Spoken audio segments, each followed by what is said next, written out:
To reduce population every 15 years, God releases millions of monsters. Humanity tried to fight them, but monsters are stronger. People can only hide. Film begins with a story about the so-called First Judgment Day. Then from the depths of the earth, from ordinary minds, hordes of monsters poured out. They killed millions of people, destroyed cities. A real war began with these monsters, and in the end they were exterminated. On the side of the former wells, protective installations were built, gates which are designed to protect people from repeated intrusions. 15 years have passed. The world was able to recover a bit from the experience. One of those who were lucky enough to survive is Laura. She works at the school. She has a persistent but unsuccessful male friend, Milton, whom she periodically refuses. It's most likely the reason for this is resentment towards her ex-husband Dave. He was not with Laura during the day of judgment, and she, pregnant, had to survive on her own. Dave and Laura have a son, 15-year-old Tyler. He disappears all day at the skate park with his friends and his girlfriend Maddie. In his spare time he plays computer games and is a bargaining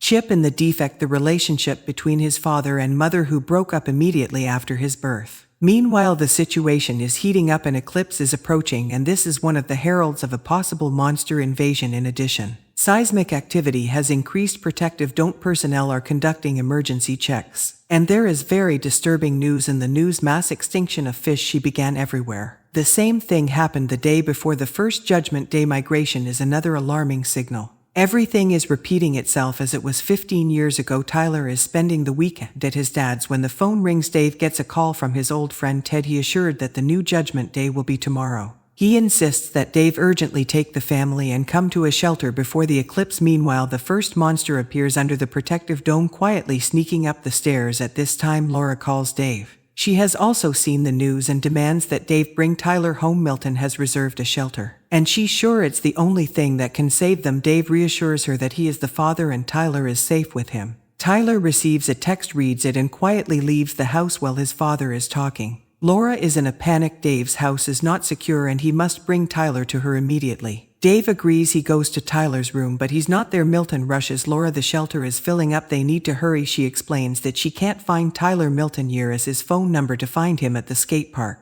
Tyler is really there with Maddie. She is nervous. Her parents left. She was left alone. She is very scared.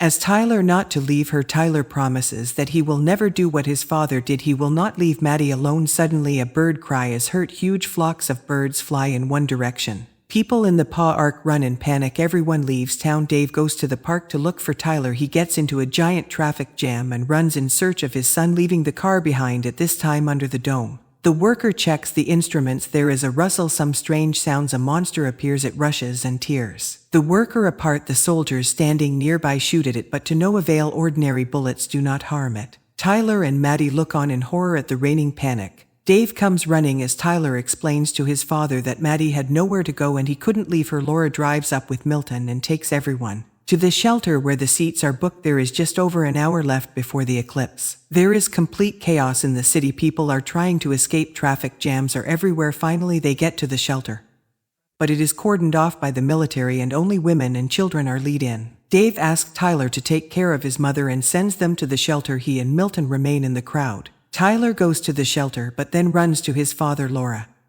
and Maddie rush after him. Tyler screams, "He is my father. I will not leave him." At this time, information appears on the scoreboard that the shelter is completely filled. There are no more places. Wasting no time, they run to the car. Dave offers to go to Ted's hideout in the desert, and Milton suggests hiding at the school, which is nearby, and there is a basement. Another traffic jam. Dozens of cars block the road. They get out of the car.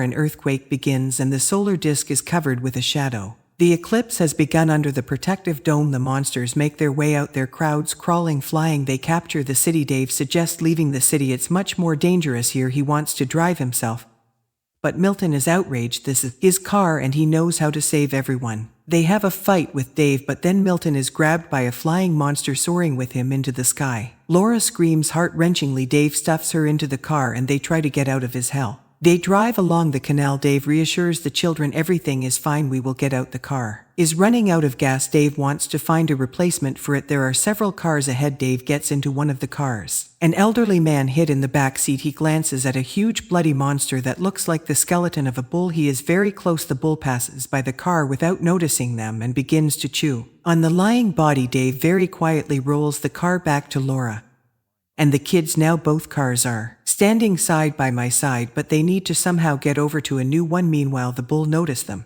Then the man gets out of the car, sprinkles the bull with salt from the jar that he was holding in his hands. The bull stopped the kids and Laura managed to run into Dave's car. Then the bull rushes at the man and tears him to shreds, but Dave manages to drive away from their hordes of monsters flocked to the city from all sides. Dave is driving down an abandoned road in the mountains. They drive up to Ted's hideout. It is really sound and looks like a concrete bunker. There are cameras on the roof, but no one reacts when they knock. The doors are closed. Ted is sitting behind the monitor. A gun is put to his neck. Someone is standing behind. Monsters run in a herd along the mountain. They are rushed straight to the shelter. Dave grabs a tire iron in an attempt to protect the family, but at the last moment the doors of the bunker open and they run into it. Dave happily hugs Ted besides him. His wife Stella is in the bunker, and a military man is sitting in the corner. Ted introduces him as his acquaintance, Corporal Gary Jensen. The monitors show how the monsters are trying to smash the door for. Everyone is tense and Garrett keeps to himself. Maddie asks how the monsters feel them. Can they see through the walls? Garrett smirks. They react to light heat, but I think they see our soul. They are the offspring of the devil, which means God to torment the flesh but feed on the soul. Are you religious? Corporal Laura asks. Today, yes, he replies. He says that on the first judgment day he worked at a refinery. When the monsters poured in there, he managed to dive into a pond of salty mud where they were afraid to approach. He sat in the dirt and listened as the monsters destroyed 150 of his colleagues and friends. Garrett is very engrossed in his story and doesn't notice Ten signaling Dave to touch the knife. Dave understands and quietly takes the knife. That is why it is called Judgment Day, continues Garrett.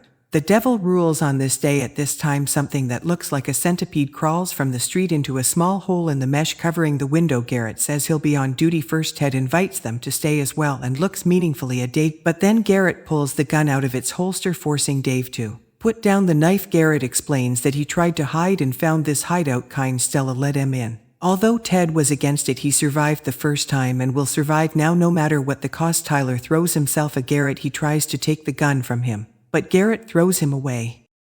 Dave comforts the corporal at this moment. A centipede-like monster rushes out of the wall at Stella. Ted rips it off his wife's neck and pours salt on it. Dave grabs a gun from Garrett and shoots it. They tie up Garrett, try to stop Stella's blood. Then Dave sees help come for the monsters, a huge bull. He understands that they are doomed. They need to get out of the bunker. The bull is trying to kick down the doors. Ted doesn't want to go out. He says his wife won't survive outside, but Stella asks him to go with everyone. There is an underground passage under the bunker. It leads to the mountains. Garrett persuades him to take him with him. He has a car with a full tank and he can take everyone to the gate. There are bunkers, and the creatures came out of there. They will not come back. They do not believe him, but he insists he was just trying to survive and now it has been beneficial for him to help them. They decide to go get us there and will forget about everything. Dave promises Garrett they arm themselves. Ted has a whole arsenal of weapons. The bull breaks down the doors more and more insistently, but they manage to run out into the tunnel. They go to the car. Stella becomes ill. Dave and Laura begin to argue. She chides him that they could be in the shelter now. Tyler then spots a monster on the side of the road. It's dead. Maddie approaches in. Here, long tentacles of the monster protrude from a hole in the ground and twist around her legs, trying to drag her away. Maddie screams wildly. Tyler and Dave rescue her. Garrett offers his help and Dave cuts the ropes on his hands. They go to the top of the mountain. They see a demo as stated in Burning City. They go down to the car, but it won't start. Monsters appear on top of the mountain and rush straight towards them. Garrett tries to start the engine while still looks at the crowd of monsters. Then at the gun in her husband's hands, she draws her gun, gets out of the car. Ted begs her to hand over the gun, but Stella turns away and goes to the monsters. She understands that she is doomed. Ted calls her crying, but Dave stuffs him into the car. At the last moment they manage to leave. Crowds of monsters rush after them. On the way they pick up a radio signal. They report that almost all the shelters could not withstand the onslaught and were ruined. Laura puts her hand on Dave's shoulder as he strokes her. They come to the gate. It's empty, but the doors are open. Garrett says the hideout is in the basement. They're heading there, but the power needs to be restored. Garrett and Dave design to do it. The others go to look for the first aid post. Ted has a wound in his back. Dave restores electricity. Garrett says that the gate was prepared for a second invasion. Tons of salt were pumped into them, but the well was too deep. They go to the others and then they hear the roar of monsters and see a bloodied corpse. There are 2 hours left until the end of the eclipse. Garrett offers to hide in a chemical warehouse there. The doors are impenetrable. Suddenly a monster attacks Garrett. Together with Dave they manage to deal with it, but the rest of the monsters run to the noise. Garrett quickly runs through a door and closes it behind him. He gives him kind of injection. His veins are swollen and black. Dave returns to his family and is Tyler to keep his mother safe while he's away. He wants to level the playing field. Funnel the salt water through the tank pipes to keep the monsters out. Laura kisses Dave and tells him to be careful. Dave makes his way through the ventilation, sees how the monster devours the prey. Dave needs to turn off the taps next to that chewing monster. He manages to open the faucet. Water is collected in containers. Dave climbs back, but the monster's sensitive and rushed after him. Dave fights back, sprinkles it with salt, and the monster crumbles to dust. Meanwhile, the others had already been hunted down and surrounded by monsters. Tyler shoots back, then Dave's voice is heard from the loudspeaker. He asked to turn on the fire alarm. The monsters have surrounded them. They are getting closer. Ted tells Tyler protect the family son and goes of the monsters with an axe. Several monsters pounce on him at once. Tyler shoots back. Bloodied Ted tries to fight back. Tyler runs out of ammo. He turns on the fire alarm. Jets of salt water hit from all sides. They fall on the monsters and they crumble into bloody dust. Squealing in pain, they are saved. But Ted is dead. The eclipse and set all monsters return through the gate back. Children with Laura run out to some area. Garrett is standing there with a gun. He shoots Tyler. It's not our world anymore. He won't survive anyway. God has a day off. He says names again. Laura tries to cover her son with her body. Dave runs in and hits Garrett in the head with a fire extinguisher. Dave throws himself at Tyler and Laura. Here a huge monster appears from below. It lunges at Garrett, who was closer to it, and slowly swallow them whole. They run into the medical unit, make a salty mixture in a cylinder. The monster is getting closer. It kicks down the doors.